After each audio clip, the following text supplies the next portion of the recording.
haala kanaatiin ዌብሳይtiin ፖርትፎሊዮ ko banameera. Hello, I am bal'inaa caalaa, web developer, backend engineer, problem solver, web designer. wantoota garaa wanta barataa yookiin immoo nama software baratu tokkoon jechisuu warreen jedhamuu danda'an maqaa isaaniiti jechuudha. I am building efficient scalable solution with clean code and modern technology jedha. Kabiraan immoo view my work is contact me, contact na gochuu ni dandeessu. Asumarraan bal'inaa caalanne jedhamu kun gosa kanadha. Suuraan isaa mul'atu kanadha.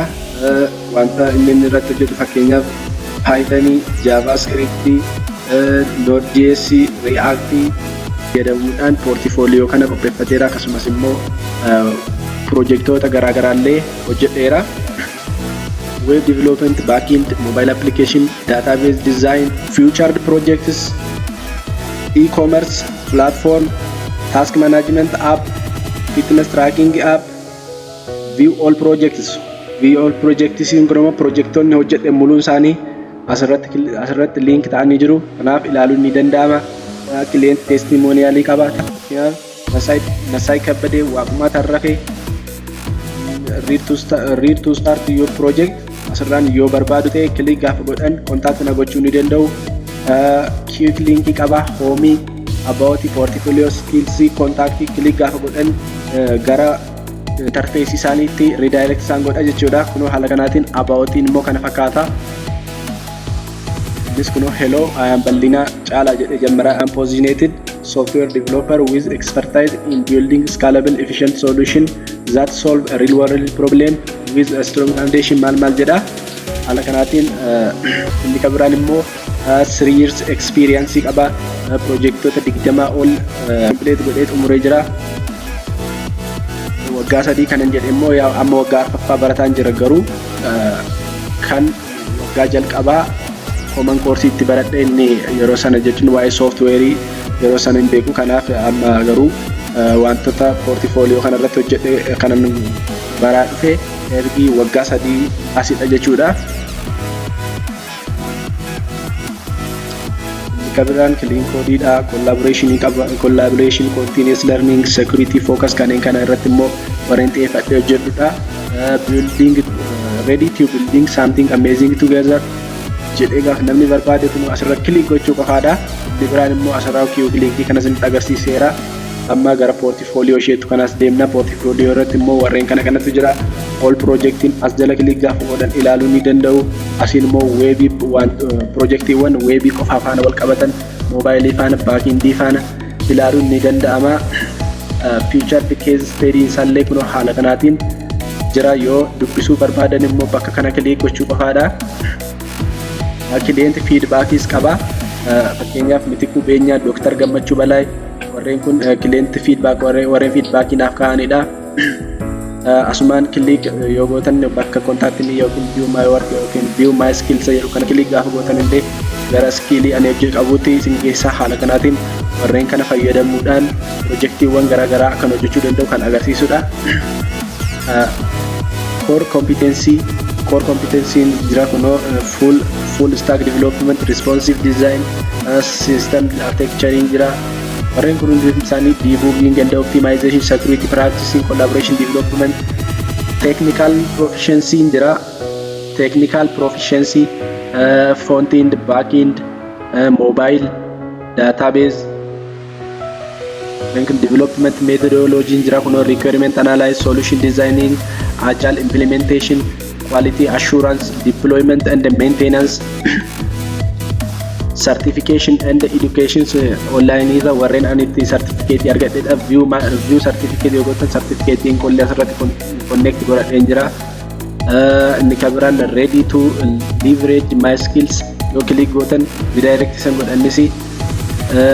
Kabiraan immoo contact jedhu kanadha. Namoonni contact na gochuu barbaadan interface kana irratti dhufanii maqaa isaanii, email isaanii, yaada isaanii barreessanii yookiin immoo faayila naaf erguu barbaadan select godhanii send message kan jedhu batanii kana yoo tuqan kallattiidhumaan gara kootti dhufuu danda'a. Inni karaa biraa immoo karaa gmail koo akkasumas immoo bilbilaan karaa WhatsApp kontaaktii na gochuu ni danda'u. Fakkeenyaaf start chat jedhu kana kilik godhaa. Akkuma argaa jirtan gara WhatsApp itti geessaa. Yoo WhatsApp banatanii jiru ta'ee banaa fi yoo ban qaban ta'e garuu akka banataniif jalqaba applicationii isaa akka buusaniif buufatanii akka jalqabataniif kun asirratti start to chat isa jedhu godhan anaatiin argachuu ni danda'u jechuudha. Inni biraan immoo social media ani irratti hojjedhu connect itti godheen jira website kana irratti jechuudha. Fakkeenyaaf source code website kana download godhachuu yoo barbaadan kunoo GitHub account kana irra click gootu. GitHub accountiin kun kan koodha kunoo kana kun bal'inaa caalaadha. Website kana download godhachuuf kunoo portfolio website isa jedhu kana click gootu. Itti aansuun immoo gara code ishee jettu kana deemtanii ammas click gootu. Download zip ishee jettu kana click gaafa gootan source code website kana download isiniif ta'a jechuudha computer keessan irratti jechuudha. Inni biraan immoo Facebook ani fayyadamullee connect irratti godheen jira. YouTube click gaafa gootan kun amma kun Ethiopia Student Service kan amma irratti hojjechaa jiru kana jechuudha. Gara isaatti isin fidaa kunoo kana jechuudha. Kun YouTube channeliin kun kan koodha. Suma irratti connect godhate jechuudha. Viidiyoolee shortii garaagaraa kunoo fakkeenyaaf kun ammadha.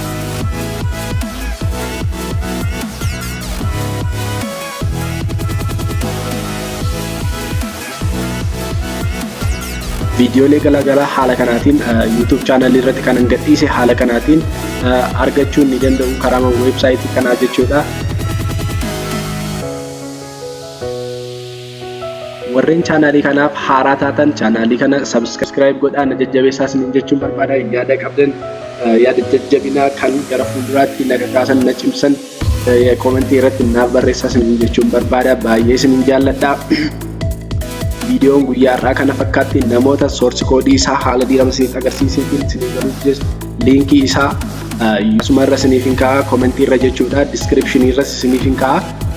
Dabalataan immoo namoonni website computer keessan irratti projectiiwwan garaagaraa weebii wajjin wal qabatan source code isaa qaban akka gara interneetitti deploy akka gochuu akka dandeessan illee isinitti agarsiisuu nan danda'a. Kanaaf isin channelii kana subscribe like share gochuudhaan namoota bira akka nageessan website kun illee deploy ta'ee jira. Linkiin isaa innis asuma description irraa ni argattu yookiin immoo comment irra jira click gochuudhaan ilaaluu ni dandeessu.